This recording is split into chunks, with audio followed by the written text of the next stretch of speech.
I think I knew back then. I also wish I would have went into the military, not like to like have been like a lifelong soldier, but just to um,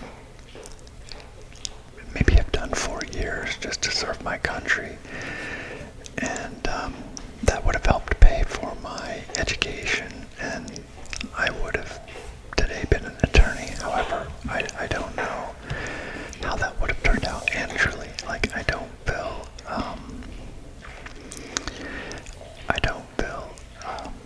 a lot of regret for that, but also there's a lot of other things, like individual like events that I wouldn't have done. Like, I would have spent more time with my brother. I would have tried to been a better example for him when I was younger. Things like that. Never started smoking. That was one. And just so many different things I want to do, but maybe like I can make like a life regrets video because there's so much there. So, okay, now on to Brad Binder. Brad Binder says, how do you believe everything came into existence? I kind of talked about that last night. It tied into another one of those questions about evolution and the Big Bang, and I just think, with our telescopes that we have now and all the things we can see out there in space, and we know like there are planets just like ours, that there are other suns, like billions of other suns and billions of other planets, and some planets that are the exact same distance from their sun as we are. So it stands to reason that they could sustain the same type of life. But it's interesting to think like how evolved those planets are. Like if they've had 10,000 years of longer to evolve, where are they as a species? And that might mean like if they're 10,000 years older than us, maybe they're more evolved than us to where they have technology to actually get here. Like we likely will have someday to go there. Ender, the creator, spelled Endrr, asks quite a few. When did you discover ASMR? It was probably almost 10 years ago. I mean, if it was really it had to be close when there were just very few channels. What's your favorite book?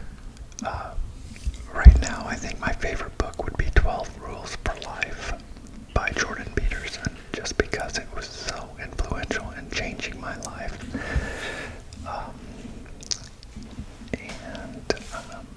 Do you think there will be a major historic event within our lifetime? I think it's almost inevitable. I can't imagine we get through this life without it. Whether it's another big terrorist attack or whether it's a nuclear attack, I don't know. Or even just like a solar attack, like a solar flare that causes all the electronics to go out. And I think like in the big cities, it would be dangerous to live in a big city, and that's, yeah. What political side do you lean towards? I don't want to alienate anybody, but I have to be honest, I do lean conservative primarily for like fiscal reasons. It's selfish to think about financial reasons, but I just think that the conservative side makes smarter financial decisions for the country. Both sides are bad. It's sad that we only have two, but if I had to pick one, I typically lean conservative. I lean moderate in my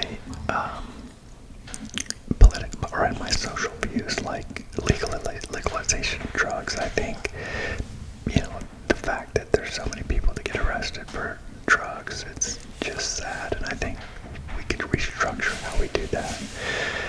Anyway, that's again another topic. I just have to keep going. So, but would you ever consider coming back to religion? I think somehow, if yes, the answer is yes. Right now it's just so difficult for me. There's so many philosophical issues, and I am going to make another religion video, but when I drill it down to the bottom source, the number one thing is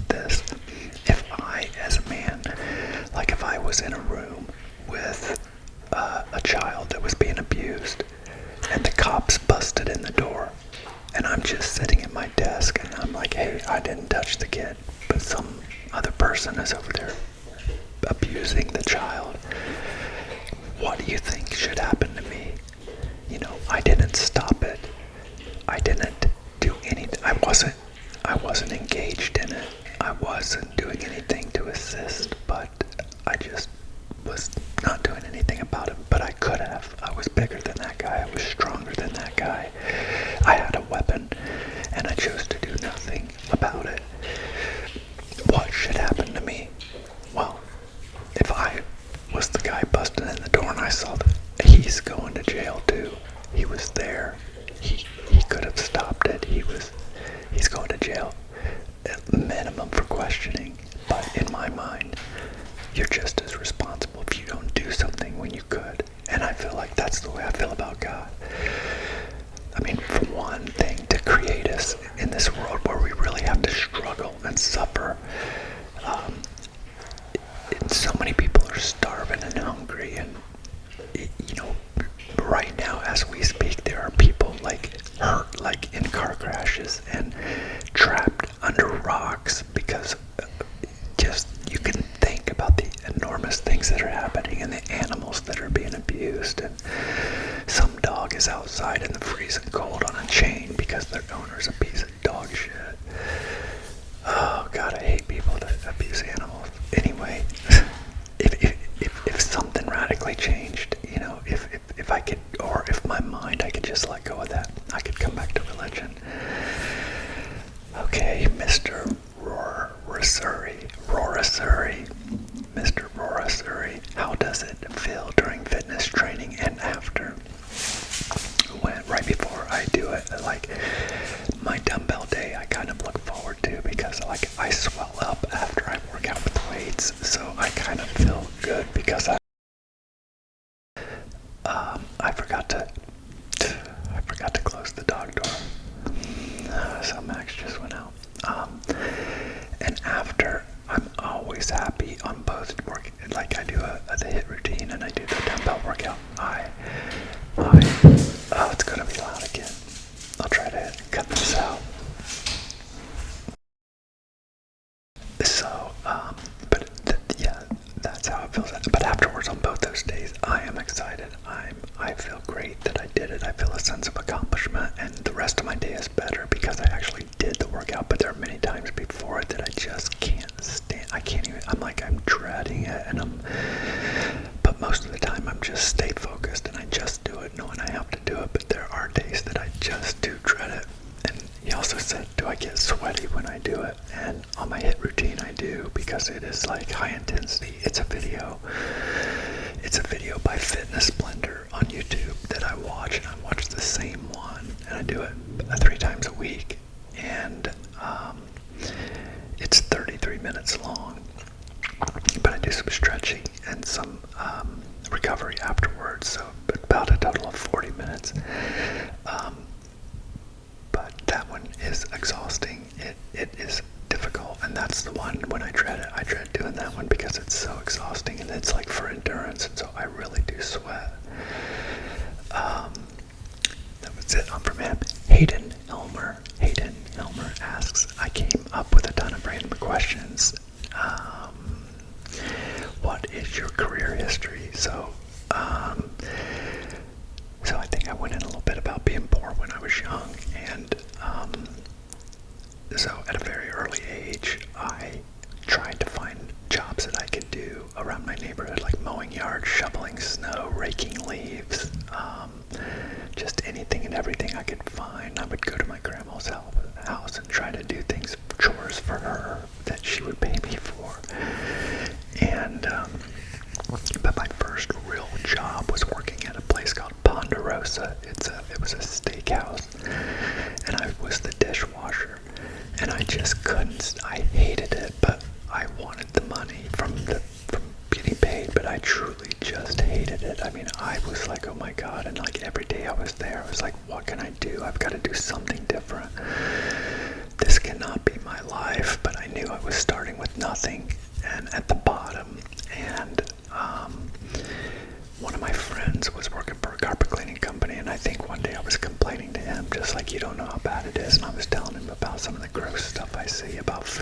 and what people eat, and the employees and what they do. And he said maybe I could talk to my boss and see if he needs extra help. Sometimes we do bigger jobs and he needs help. And so I ended up getting a job with that carpet cleaning company, and it was just like a lifesaver. And I think it was because I knew how bad I hated it. Even though I didn't really like the carpet cleaning, it made it not that bad because it was so much better than what I did do. So I thought, okay, I'm not gonna be picky here. This is so much better than that I'm just gonna hang in here. And so that company cleaned carpet, and there was the good thing was that company cleaned businesses.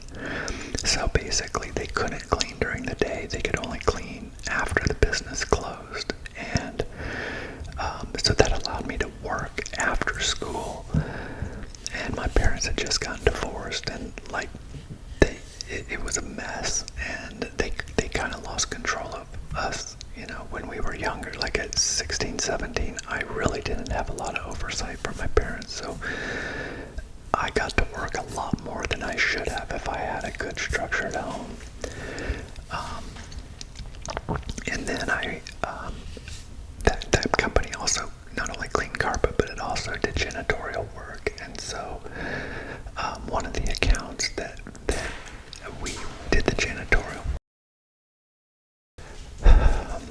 one of those was a factory called United Technologies, and it was a union job, like a high-paying union job. And of course I was in there. By this time I think I was out of school, and I was actually just working, and I was realizing they were hiring. And so I talked to some people that worked there, and they said, sure, yeah, boy, let's get you an application. And sure enough, I got that job. So that was like a really good job, like a union job. It was building furnaces, but it was dirty work. It was hard. It was harder physically. It was on an assembly line, and like every night felt like 3 days. It was like, it just dragged by because it was so monotonous work. And because you're working with sheet metal, I got cut a lot of different places. I've got scars from getting cut from doing that work. And then I was so, I couldn't imagine walking away from that job because I didn't have really an education. By this time I was probably 23, 24. And I was working second shift, so I would go in basically at 3:30, and I would work, I think I would work till I don't know, maybe midnight or something like that. And so it was just the time when everybody else was eating and doing all the evening stuff and watching all the shows they wanted to watch. But I just could not take another night. I said, I cannot do this anymore. I knew I was going to go crazy if I did not get out of there. And so I was sitting there at that job, and I said, I know what I'm going to do. I'm going to go work for the electronics store. I'm going to see if they're hiring. I'm going to try to do sales. And so I sold washers and dryers and TVs, and at that time there were VCRs. It wasn't even DVD players back then. That's how old I am. But that's the kind of stuff they sold. So I went home that night. It was I don't know, 1 in the morning by the time I got home. And I went to bed, and I woke up, and I went to get the newspaper just to see what was in there. What were the jobs that were available in the newspaper, because there was no internet back then. And if you can believe this, I opened it up, and that electronics store that I wanted to work at had a help wanted ad in that newspaper. I mean, it was magical. It was a magical moment. I rushed to the shower, got ready, and I ran there as fast as I could. I drove there, but I got there as fast as I could, and sure enough, I got that job. So I was in sales, and it was just an amazing job because I got to dress nice, and I got to stay clean, and I just got to talk to people, and it changed my life. That was a life-changing moment, and it was almost it was like how I got so low the night before, how I just said, I can't do it anymore. I've got to walk away from this. I mean, I was just at the bottom, and at the moment I was at the bottom, the very next morning, that exact same thing that I said in my mind, this is the answer to my problem, it was there. I mean, I don't know what would have happened if that ad wasn't there. I think I still would have went, but if they weren't looking for help, or if maybe they were thinking about laying people off at the time, it was just the perfect timing. And there's a saying that says, success happens when opportunity and preparation meet. So you can have all kinds of opportunity, but if you're not prepared for it, it's not going to happen. Success won't happen. In the reverse, you can be prepared your whole life but never get the opportunity, and success never happens. So it's that magical moment where success and opportunity combine, or I'm sorry, where opportunity and preparation meet. That is where it happens. So it was a magical moment. And then from there, I had a guy come in one day, and he was looking for a camcorder, like a video recorder for his family. And he told me he used to work there. And I was like, wow, that was cool. And but he said, I'm selling cars now, and you ought to do it because it's so much better. And they were like closed on Sundays. It was just like the hours were better. And so I said, okay, I'll come talk to the boss there. And I did, and I got that job, and I started selling cars. And I left that dealership like after about 2 years and went to another one that was closer to my house. And I was only there a short time when I got promoted to management for finance. And then I really wanted to be a sales manager, but that dealership didn't need one. And there was a dealership not too far from me that needed one. And that's where I went. That dealership was for sale for $400,000. I told that story last night about that, but I wish I had more time to go into it, but I think I'll make a whole video about like my career history that I can really deep dive into this, because some of it is I think would be really helpful for someone young when they're looking for opportunities and thinking about things that they should do.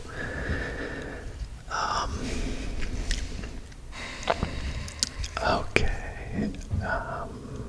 Oh, and let me finish in case somebody didn't watch the video last night. So I went from that dealership, I grew that dealership exponentially, and I was able to retire there after 20 years. I retired and I wasn't going to work anymore. And I didn't work for 7 months. So like when I got out of there, I was just so excited. I thought, okay, I finally made it. I made financial freedom. This is what I wanted, not to work anymore. But what happened was, after I didn't work for 7 months, number one, I didn't save enough money to be just like living a dream life. I saved like enough that I would have enough for food and basic living expenses, but I was not going to live a very good life as far as like I couldn't travel or anything. I just wanted to, I had enough money, that's it, to pay my phone bill and my electric bill and my food, and feed my dogs, that kind of basic money. So I thought, and I started feeling, after 7 months, I started feeling like I really was worthless. Not like that bad, but like I didn't feel a sense of purpose. And so I thought, let me do something that will not make me work a whole lot, but still be financially rewarding. And so I started selling real estate, and what I planned to do for just like a hobby just turned into a monster for me. I made more money my second year in real estate than I ever did in any year working for that car dealership. So it's just weird how life works out, but it was the first time I ever made more money than I wanted. Like, I made more than I even thought I would. It was like most of the times in life you don't get more than you want. And in this scenario, I did get more than I want. So, okay. Did you go to college? No. Kind of know my history. I was broke. I mean, I just was really poor, and all I wanted to do was try to make money to get ahead. I just thought I'll find a different way because I didn't want to sacrificed 4 years at the time.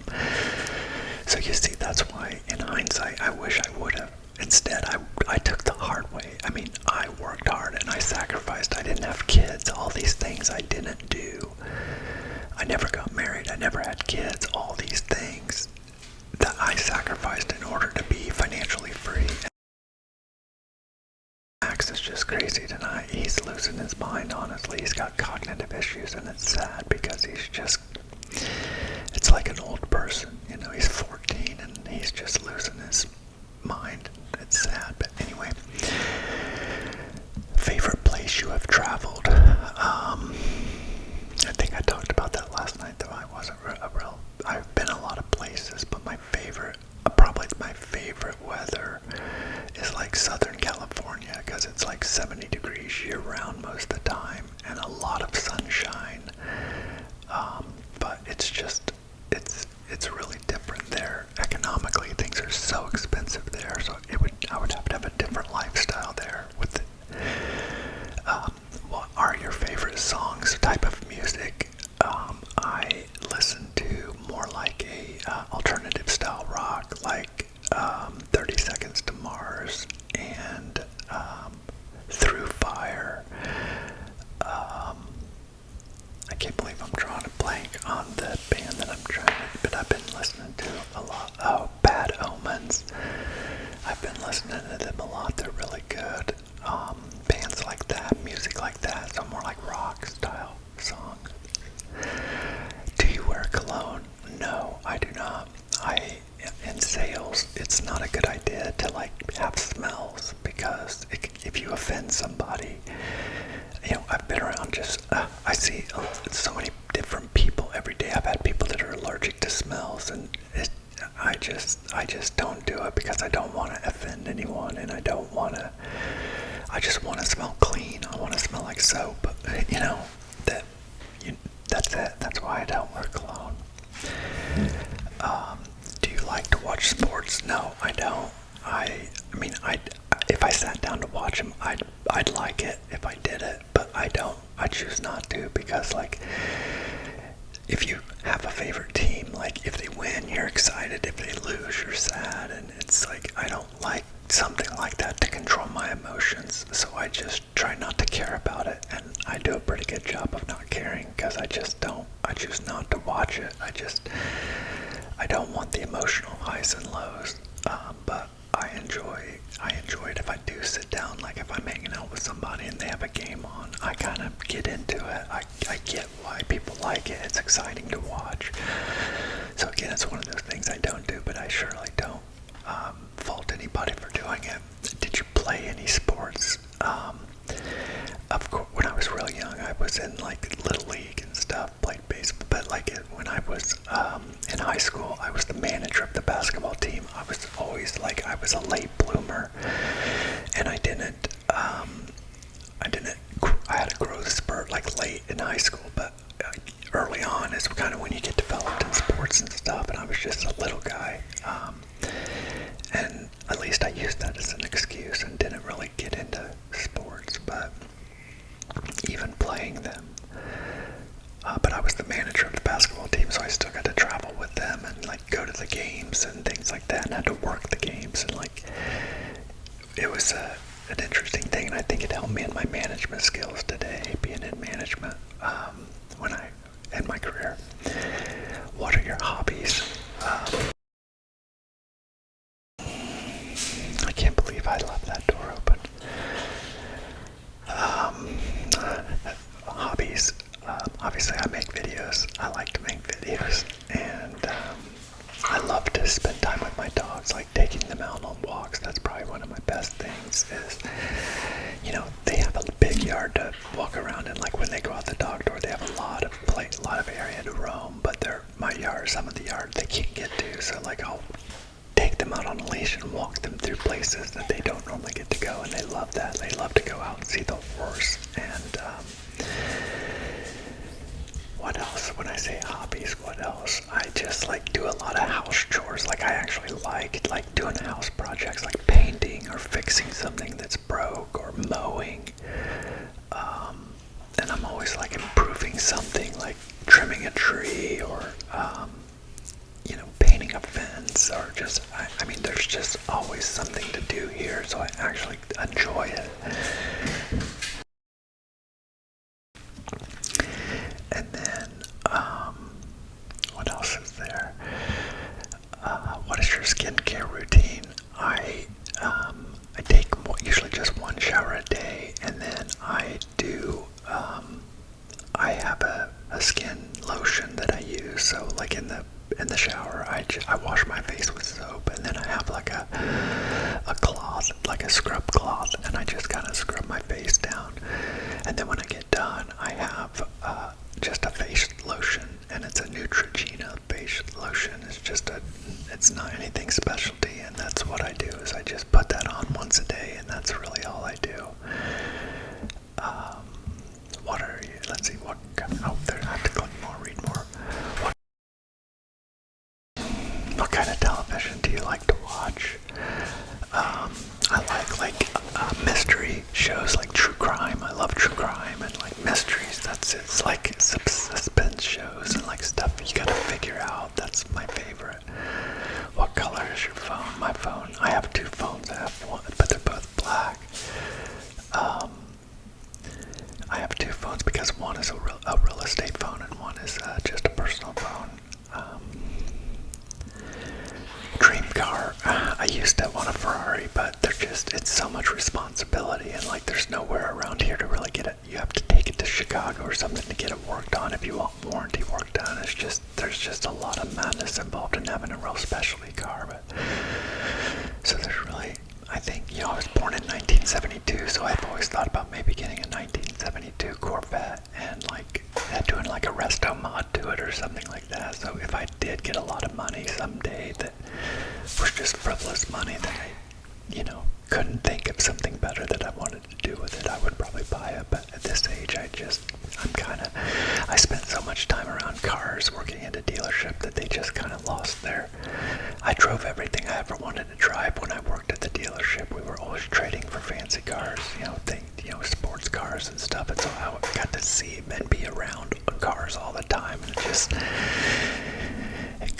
they're just not as exciting to me as they used to be. What do you want to do when you retire?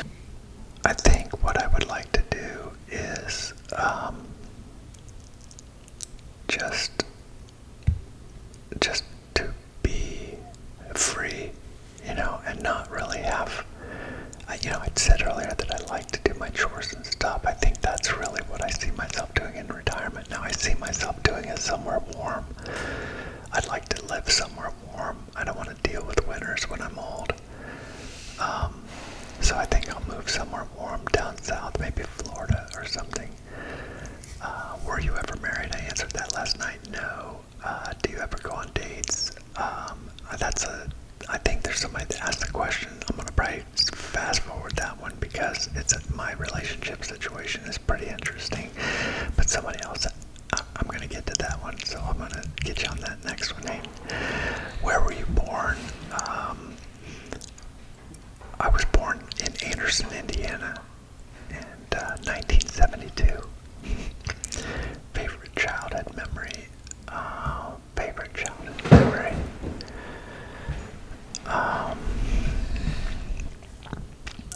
Favorite childhood memory?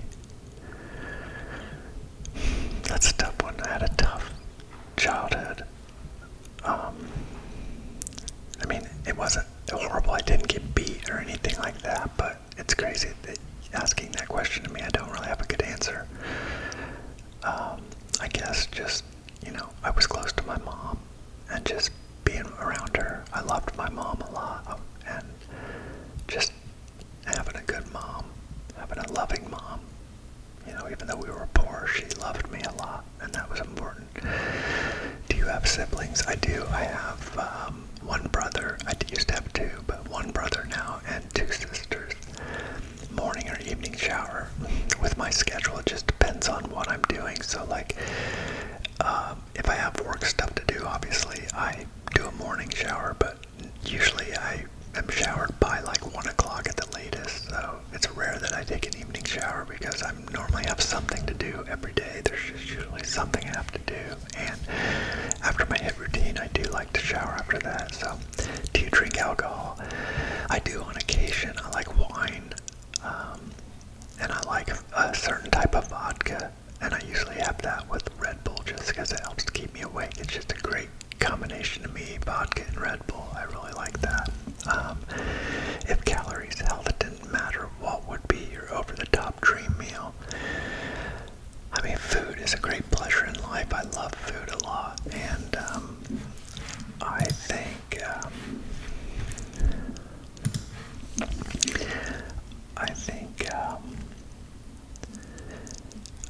I would definitely have pizza probably every other night, a different style, a different type, and then but I also like hearty meals, like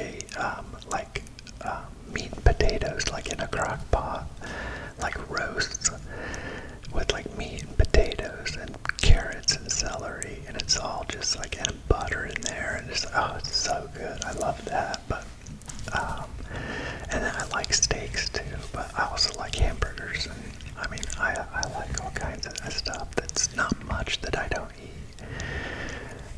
And then Hayden is from West Michigan, by the way, so we got a Michigander here with us.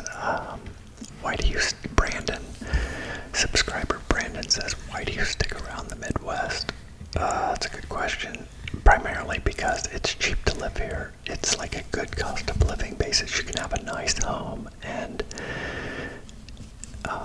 afford it, you know, and that's why, like, housing is cheap, and we have, everything's convenient, you know, we're close to everything. And I think it's a slower paced life than like the big cities like New York or LA or Chicago, and everything's so crowded and everything's concrete and asphalt, and I like nature so much. So I think primarily that's it, nature and the slower pace and cost of living. And then I think just people are kind of more down to earth too, just based on the times I've visited other places. Could have been that I was just a stranger, but that's just my opinion. So there you go. Musty Socks says, my question for you is, what type of music do you like? Favorite bands, albums? That was answered with Hayden. So yeah, I'd say right now my favorite band is Bad Omens. That's who I'm listening to the most. Asking Alexandra is another band that I like, and Through Fire, 30 Seconds to Mars is, I used to listen to a lot. They used to be my favorite. And then when I was really younger, Queensryche was my favorite because they were like a positive, like, they had a very positive message. Their lyrics were encouraging to men to be good men and be strong, and kind of a little political bend to it. So I always felt like powerful when I listened to that music. Alex P says, greetings. These are my questions. Why can't the world live without wars, in your opinion? Let me see how many questions I have. I'm going to have to stop. It's going to take me 10 videos to get through all these questions. So, anyway, I'm going to have to shut it down right now, and I'll leave it there with you. Alex P, I'm going to get to you on the next video because you've got quite a few questions, and wow, I've got quite a few to get to, and I'm going now. So last night I did the very first question that was posted, and then I did all of my channel members. Tonight I'm just going in order as the questions came in, so that's the order I chose. So I don't want anybody to feel I'm taking preference on anybody right now. So I end with Musty Sock, and we begin with Alex P. So we'll begin with Alex P tomorrow. All right.